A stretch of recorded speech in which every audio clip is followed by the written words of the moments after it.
Today, I would like to share with you all a very special feature that we ought to have during our spiritual journey. It's not just about spiritual journey, but it also is very important in the business world, Bhautik Jivan.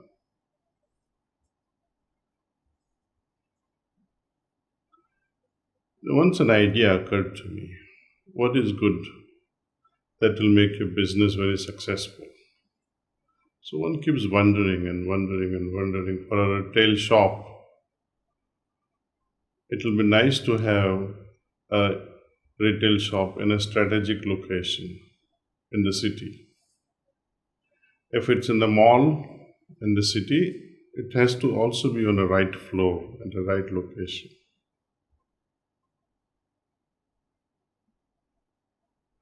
So one businessman said, it's all about location, location, and location. Likewise, there are three things very important for a spiritual success: attitude, attitude, and attitude. Whether you're a worshipper of Lord Shiva or Lord Vishnu or Lord Krishna or whoever, or if you have belief in Allah, or you're a believer of Lord Jesus or Lord Buddha, attitude plays a vital role in our relationship with the person whom we are related, we are dedicated to.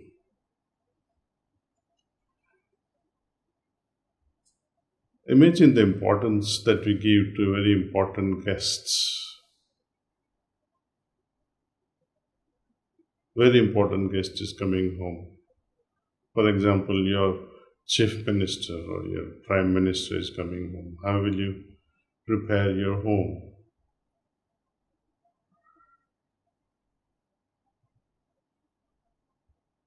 Likewise,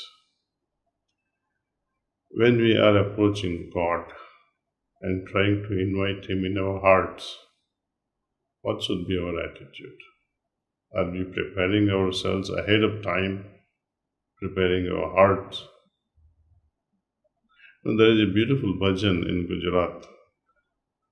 I will translate directly into English, which says, Hey Shyam, O Lord Krishna, please come to my home. I will treat you in such a way. I'll make you forget your Vaikuntha, your abode. So that's the attitude, that's the challenge with which we have to invite the Lord in our hearts. And we are planning for next day morning's meditation. What should be our attitude just before I go to sleep? It should be exactly like a young man waiting, in the cinema hall, for example. He's waiting for his beloved. First date. Beloved says, I'm going to be there at 11:30 in the morning by this corner. The boy is already there before 11 o'clock, half hour before perhaps. He's marching left and right at that location. And if she comes instead of at 11:30, she comes at 11:35, his world would end in those 5 minutes of waiting. It looks like eternity. That restlessness. We need to have such restlessness. Invoke the restlessness that you once had in your youth and apply it towards God, and see the magic that can happen in your devotional practice, in your meditation. Promise yourself, as soon as I get up in the morning, first thing I'm going to do is, after taking a shower, meditate. And meditate with what? Meditate with immense love that is building up during your sleep. So this restlessness is the key. Restlessness creates a sort of hunger, sort of thirst. It makes you like a sponge. And when this divine transmission descends or grace descends from above, it's very easy to get into a state of samadhi. And especially the heartfulness way when we are meditating on the heart, along with transmission that comes from the guide. To reach that samadhi state, it becomes a child's play with such an attitude. So it's really, really important that we have a right attitude before and during meditation. What about after the meditation? After each meditation done with such a fervor, with such restlessness, we are bound to create a certain state of mind after that particular period of meditation, maybe half hour, maybe 25 minutes.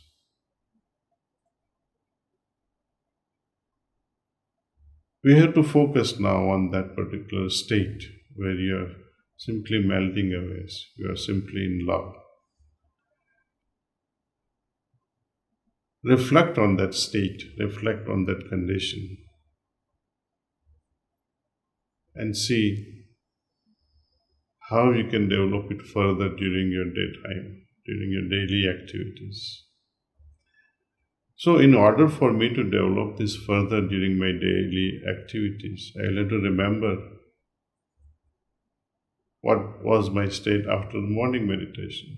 So, what I'm asking you to do is to take a pause, and having this pause, reflect on that insight, the state that you received, and see how you can multiply it further. So, right after meditation, relax more, reflect on your state for at least 3-4 minutes more, and try to hold on to that state and walk into the world.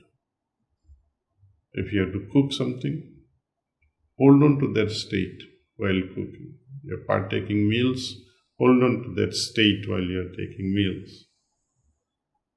It will bring revolution in our life. Once we begin our puja, our practice with so much of love, receiving it with love, and holding on to those divine gifts and working on those gifts all throughout the day, I think it will be wonderful. And then, when heart becomes purer and purer and more dignified, I think divinity simply descends into our heart. And as they say, people who are waiting for heavens, we don't have to wait for heavens. Heavens will surely descend in such a heart. So let's invite that divinity in our hearts with a lot of prayers, and let's meditate with that spirit. Now we take up some questions we have received. Hi, this is a question from Sarvanan from Tirupur. He's asking a question: what is the best time for meditation? Well, for a process of meditation, we have to somehow begin. The beginning is very important, preferably before sunrise, at a fixed hour.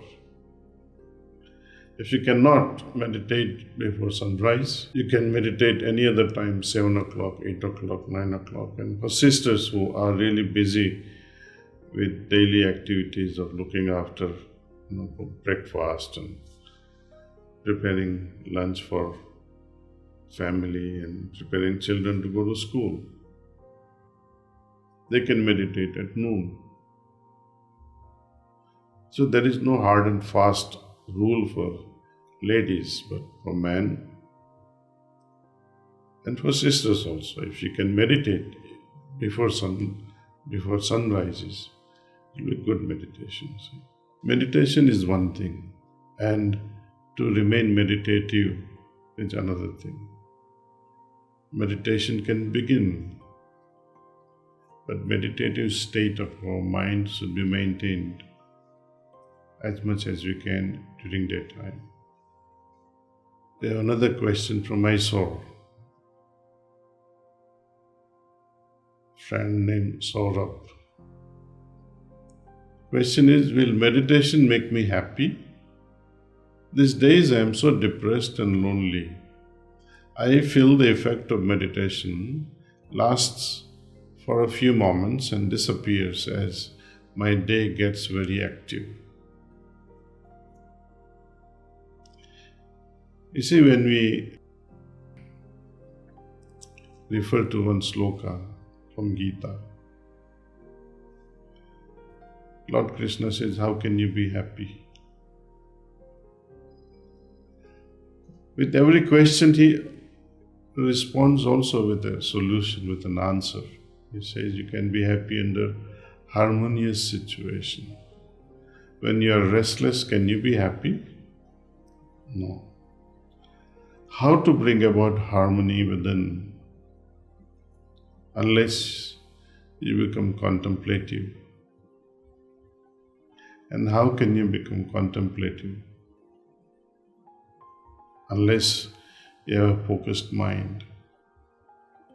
And how can you arrive at focused mind? Unless you regulate your mind. And how are you going to regulate your mind?